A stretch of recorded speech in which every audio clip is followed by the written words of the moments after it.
Hello, my beautiful people. Good morning, good afternoon, good evening, depending on where you for the watch this my video. My people, as soon as know for this our channel, say we they bring gists. Apropos anything with no concern gist. Now with the land for this our channel. That's why you see say this channel with the column. Apropos Saga TV. Anyway, if you don't see that channel, news and gist what they do for dear. My people, I beg, make una continue to encourage this channel by subscribing. Just subscribe. It don't take anything from you. Subscribe, put on your notification bell, like and share. I will also appreciate all of you when they watch our video, when they share our video, when also they like this our video. We really do appreciate you all. Okay, guys, I will leave and make una watch this video. This is our latest gist. May I leave and make una watch am. Okay, my people, I will see you now for my next video. Bye bye. So we're not going to join home there. I think we're begging the Jugu matter. Ni wale berry fase twenty ye can worry all your talk. What damn yo? Because it's last year. Also, or posted a picture joy kedero ade. O ma kame gele. O ma kame mane guayo. Nyo guayo. Ma kame mane guayo. Nyo ma guayo. Mame we need introduction. O ma ye kame because me home or the but if you not say in a call you na in a voice call guena when a joy when a babo because even when in the mode veta man where 7 years old Jena ni mabo ya segbe aye 7 years last year no since when in the document ma segbe aye or what in for in said the egg when not said the egg when me look at the date last year, no. And okay, no more bame, or where you may feel where you are, or see no man again, not only okay, of a mobile, bonny. But mommy, I mean, the only time I wear, or one way back or more, or yellow, or I'm a one walk back. Then the country in Nigeria now, more back or cocomeha, more back or cocomeha, Venerian arrevable.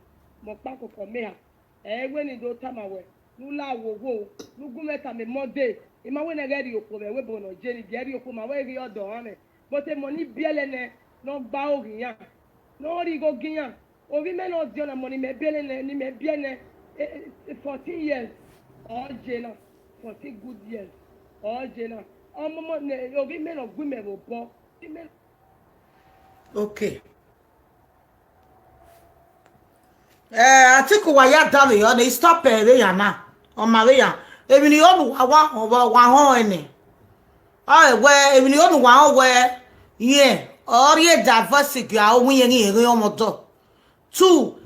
Start joy posted picture kadara de ye ma gwan because of my kind ya what that thing ye ro. 3. Ye be omoto. Ove ne. So the dere no really live. Then you go know where you get your money. Mete college woman or ma pick a call. You make not talk sense. I don't know why some Bini men do not like to care. Oh, not be care matter. Not be care matter, my sister. Not be care matter. I they can't expect to na where. Not be care matter. They very age, not be care matter. Meti we mani me be mani winner. You are not bombing, any man about or my image. Oh, I know I be, or I no manage you a webo.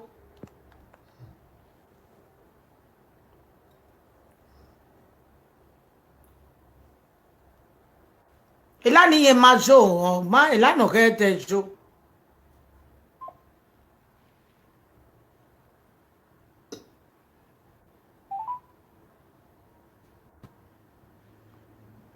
The number you have dialed is unavailable at the moment. So, mama, police woman, do watch a line now.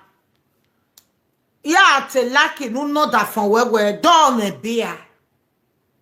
Because a Francie, o man never be, o salo bot my when it be live here. Or ye log it man equal. Am I with me? Or that from where which a true. The sister Joy meal that from where ebe na bata oje ba ma na seke na nari bae wa mi o usena gele show be gbongi ae because ubega we picture ni abe sajo emu odo fi wori odo kakate obe sajo no ose motabe mana wo bia na ama wa yobo wa doleji wa mo ye pe position wa gwa lo 6 hello Hello, come on, Jerry. o site wera me More that that's okay not saying that for you because the first one we more time where that is that voice last year. No, the my very good movie keep our pretty much settle time where here we go. You can't in the river here, oh, one of them told me my papa boy, a police woman, and we go young. You will have to say one of Jenny or play me on your journey. Mama Babu Wani. I'm going to never do the back Yafe last year, in my way up one Jima. Then when I go out, you give it like you give power worry. You got for me. You hospital. Here, what you say, I'm when you're getting way happy. That is, here I say about on the hospital. They come out of hospital, here not to wear the hospital. Here, I won't know when I left the hospital. The one in my home, or waiting way happy. You know, I wait to say, doctor, where is happy, or where you are proper, or what I left the hospital. That is, I decided to wear a hospital and maybe I'm not getting la one. On a let me to your bo or bona will need to take a method when you're making a move. On your like your body take a method, ya told you 1 minute. You're never me after the we are planning. That is, Otove Nila to Uwa, Imuhena like Belivia. And then he has to decide, you know, we hear you, I know what, and then know why. Then we have to say, no, and now we know move, now we love one. You said, if they put one, we will really tell you, we will sort of tell you one, and if they put one of the audio, one of the more for you. Easy. One of the more for you, one. At moment, no soon, you hear man, no sooner, they are kind of more for you, Tony. Or you want for you, Tony, my or you are not a attachment of every Italy. You only do we sort of tell the one brother. You know, where we are talking where I win you. You know, that I will point out the time where all here, was bubble. Upon when I get travel, come in out here, you only have year. And then you are called every Italy with last time we had the winner with you. Any time where last year, near sabbatical woman, I took me. Okay, you know what there, you know what, but you call it before. You call it over or is it you said that you go get it. It's normal now, it's normal. Everywhere, she's so here where maybe when I pan when I wookie agba, almost no. Again, we already got me go why are you here? No, the school fees is not better now. You can more pay, or even not your more never just your license one. You want to go get over that. But there were regular, no fear. None of those fears always open that call. Yeah, pay €100 give you, you know, every month. You know, he said to me because you okay, but I see you really did. Maybe they go on the so €100. Oh, yeah, Mumari cost. On a Mumari cost, I will say cut to.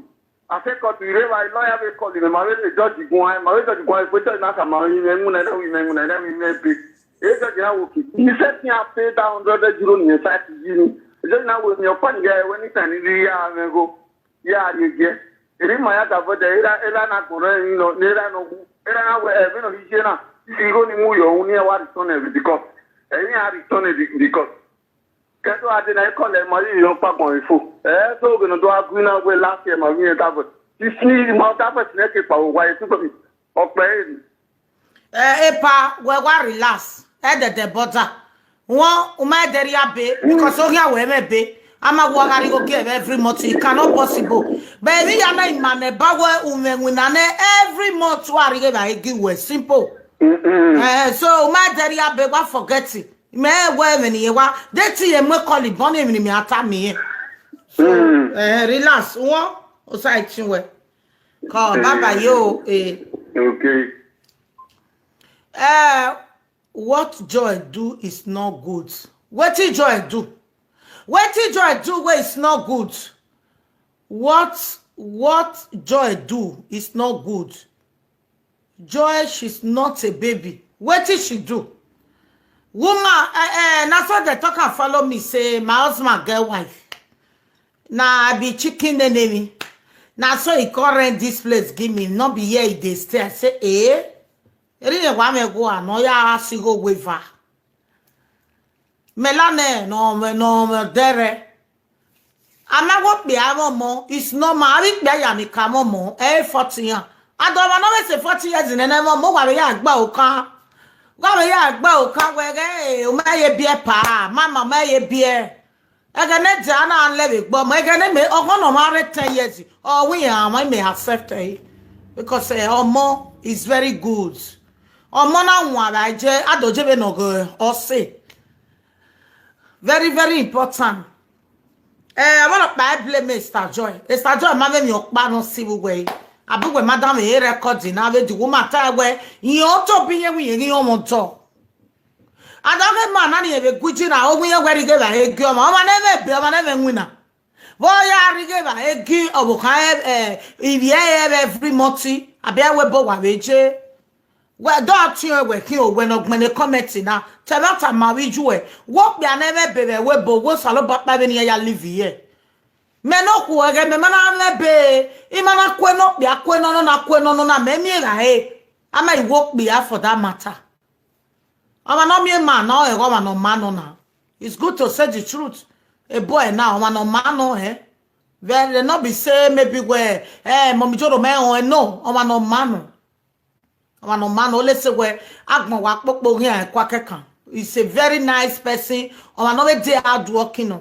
Brother, you have to pray very, very well because a life is now what one man Akboma always setting. I woku gweni owe do deba awa zeni bi akpopo hian we. Iya to we ni akukugbe. Ni ate wa gbo hian we wa beto salo bo akwe. Awu veri e we bona na iya te we ni ave we ne we bona bi alogo hian we. Oje wa manu salo bo agie sta jo ekwe. Hello, Wamagume Guanfo. Hello? Hello, come on me, Yore, Lamugun. Site we. Yo, call Yenogi.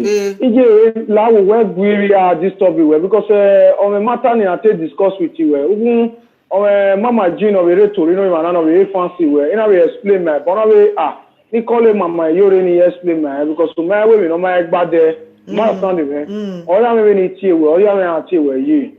Come on me, me no, here where this Sunday. Now I'm okay, now I'm going to again. I live video where now 32 years in a you want to talk? Now the mirror, the Monday will be here. Una do did not ban me. One Sunday, ina do call the girl with direct command. You know the one there with WhatsApp. Okay, the girl na do come and read them active. Moya ina we make it. No we must aro ina come.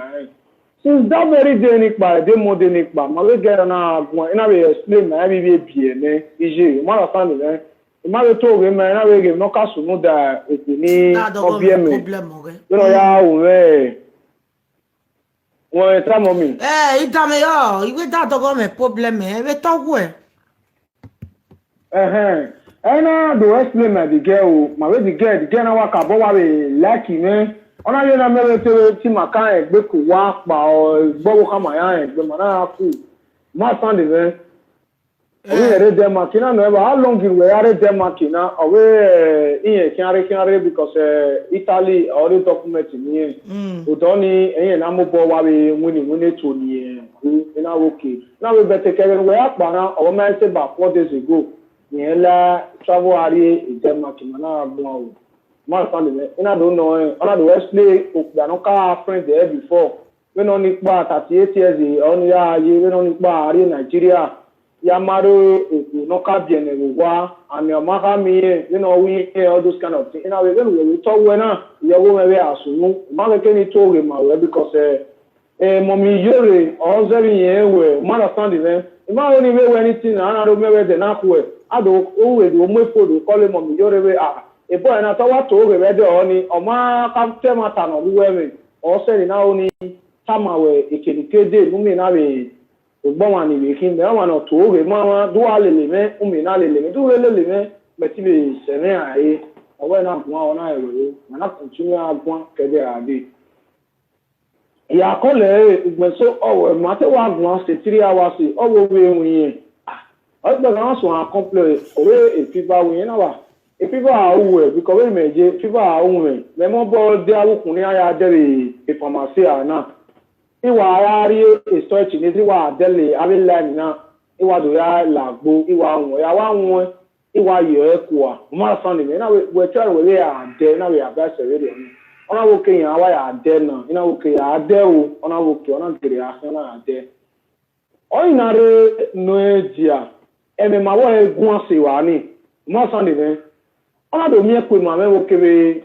ebo pa ya aro obere nwa ye na ni ke friend the boy ma mo gbe no ya ri yen ina ba we ka le pa mi me opa ari Nigeria ya yoku wa we ile tana we ile tana owe e no say yana to na me na ina we get me man no water na ba believe we te na ma me wa re diku e be den wa so wa we na udu akokpe awe edu akoli we ni wa me ani gbe we ri oni e me wa mo san ni me ya agun egun na e bo paro no yen kepe ni more than 1 year ibe ri na ni abo kepe de gbe e bo ni ma mo gbe no ri yen awa mo eko owa so avanu and the boy ma be dey okay e mo wa warumo e we stage and because of that one I boy na we manage them by now we manage and to be na ejinye kan agbara ne all those kind of things but now we need the boy re ro a owo wa yen ke yen ni na ritali na ye be so wa re yan we ku yen ke gba ina we bet me opa ni ayin awe my sister we ke ade cha no ya we testy uke bu me ade wa we meje ime mo gbe mi aya ri we imam gbe ni aya ya we ya kumfua ma fa ni na we that very day ni me call mommy yore ni ime surprise we I was 7 year ina wa e voice na be the background we mommy yore e gugun ina ya ran so call me wa do ya agie me ya tizi me bo ke me se ti we mo ko ni gbe me mommy yore we mo ko me na ba my brother well I ever say o ya no ri me e me do ta me mommy yore na we me ma fa ni me well I me la jan we ya mo ti we no ko ki me ni me mare ma fa ni ena gwe I was very good na we very nana ni ya la jan be de o ni e mi no ya da me no e do ta me mommy yore na me to do me ma we for that reason wa ti wa me we are waited to tell I don't know okay o ina ire no je ni iri winner me ze wo bi afio because my boy e me kwa ni wata me ere mana ni na we lare relationship na kun ima mu saloba ko da o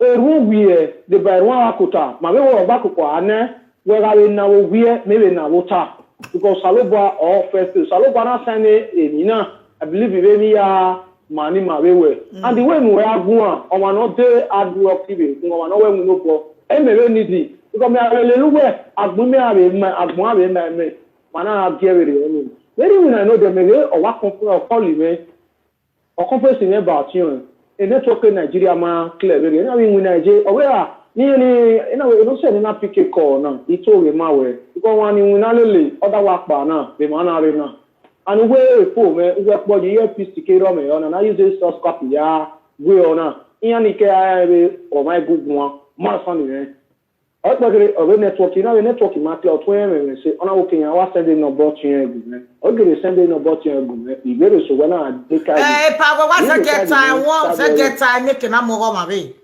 say get time what no important okay what is sununa mommy o we do dey 10 o'clock you know them we get na gbagbo say 10 o'clock o wa re 30 minutes o me say 2 minutes ona me re betun ya je toilet na wo ke we are on re are call me ge ma re ena fe bi kona gbe please wa kebetu re call me we gbe ona wo ke o me ge o call me we gbe call me o we yan agun egun na we ke wa pa ma me o we e doctor da wa e doctor yin baba na ni na je test be na e doctor yin da wa right yin na we e Denmark na we yin ama we kore about 2 weeks e ko wa ye na 2 weeks o wa ye na bi yin ama ayi na wa we ama no we ama na ko man we ama na always that thing guy ni no ma we mi ni no ma ni do mo bi yin ama na my sister for that reason in cause am my boy man ni do mo for me in me gbe me amare we what is your action now what can you do na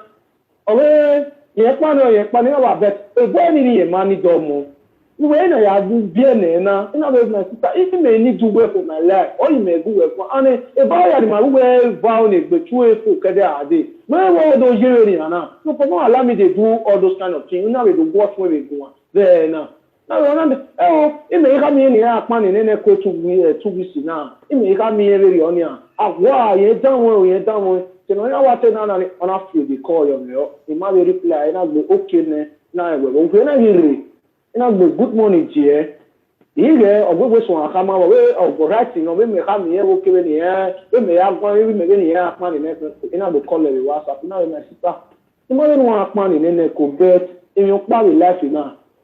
If no you well like a program iyore, who will need a serious man, or you well like a program iyore, when I call it iyore, you will ballo to piano way. It's always ballo piano when now. They went away I end up here. Now, they say 1 week. It's Sunday a Monday now about 1 week now. They went away like and now my sister. When anything really atamuk be our guna, why am Maro, that I'm planning what I'm married. While the very my way I walk a day. Any boon my way I make my son. You know, my sister, Winnie, a boy, any forget to get very money, Jenny, Jenny, yet on a corner, you know, but now my sister, anyway, after you know, you're not married to way accusing every wing, you know, my sister, I will remember where I plan a co, but in your pan or raw, you have a column on me, Yuri, in a my family, for me, a coin of man, a year and that way. In my every years ago, you really know, because all my life, it's a rest and your winning. My family, man. You know, who said, never said a voice record again, my you're yeah, I can't book me no way, or you know. Whatever my other war in there, I want to call it, I'm very good with you work on them, Yuri. But no. About 30 minutes, 2 minutes ago, now I'm really very large. More family, man. And I'm going to explain my way. Bury me, Yanni. Again, here, on my way, moving away. So when you watch the Konya near where Digache, where any mark I be French. Oh, yeah, pursue, that is the only thing. And you are a nice man. How old are you? I'm about 37 years old. Worry, I'm your Baba, no one on mountain. So, I will come well. Why I come when walking? Excuse me, Emma. Oh, why way when no, Eggbon, yeah, Tana, me waka me boy na we am no be away. So, Emma, I matter what am when I am. Many guests. Mama Gino, the Torino will have my family. Again, Emma. 2 weeks pregnancy, Emma. Oh, why I wear? Oh, yeah, I wear. You are Mudiana Nukawa. You are a nice person. I worry, I'm your Quave Moon with Baba. Okay? Anybody know anything like a bossy, when no yagua. When can you like you? Una will not have my no more sad, no wife, Mosako Dao. Yeah, we never we are even now. What time wife, Nero, relationship. So who get him with Boko Noiri? And about 2 we true. And about 3 why a TV bow Hoko. Now, very nice person. Matter, I want what matter. May when in you any kind woman or walking. Yeah, worry. More when I was very surprised. You said it in the data. I you mean anime. Oh, yeah, you get an eye. Mamma, your pie, master, madame, Lile, in a way. In the lay happy, maybe a little there with me. Why one of Bovado? I want to say, I'm a backbone. I thought when they salute. A lot of all these guests in an Okoli now. La will go the highest near Yaya show where you are funny, man. We don't like a live video to tell me Palladian. I'm not giving a mirror out well with my way. What do you say is not because a man, a sorona, no man weapon. Oh, the very about me and the other I would done it okay, where they show or telling in a little. Right, a man or do I call you any, or do I use a show where I could. It's very bad from there. My son, we are one, we will not call up at the same time. You were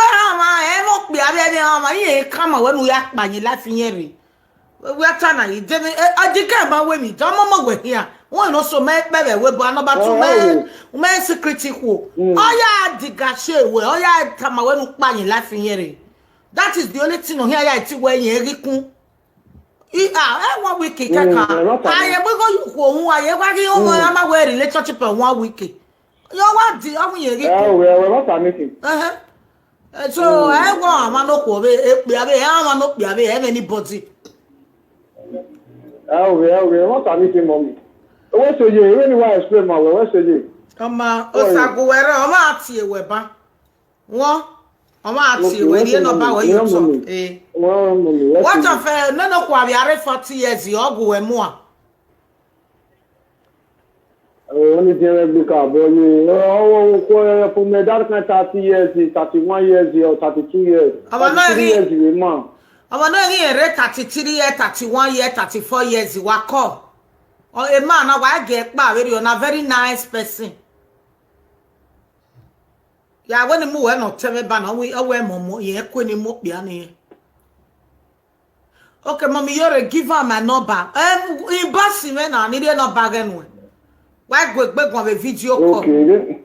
On my bye. Okay, now I'm ready. Riamiese. A program a problem a stay a while anybody know time we stay reprogram a stay when you are about a program nothing they happen for my program. I have teach a lot of people how to pray. Again, now you know say na wa back. When you kaya away 3 years ago, you continue. You don't serve God. When you look at the story of Jesus Christ, there wasn't a time that Jesus Christ back. How long? Every blessed day. That's why we have to stop laughing at you, Wajina. I could go sir. No, so that guy because Sanaga is forever and ever. That the Ayeveriak Movaria said, Ariana married someone go Samia Movaria who work with Jimmy Yakos on Prezosa. Who work with Jimmy? Then why I told Lodosa. He load the baby, he load the bow, he load the Neravi Jim, Eravi Jim, and Lodosa, he lodosa. On a milk money may what beg you. So, where program majority, a enemy, a wake up, a be a wow, it be a girl. I don't want to be a gun, one of Bacha warm or Botium.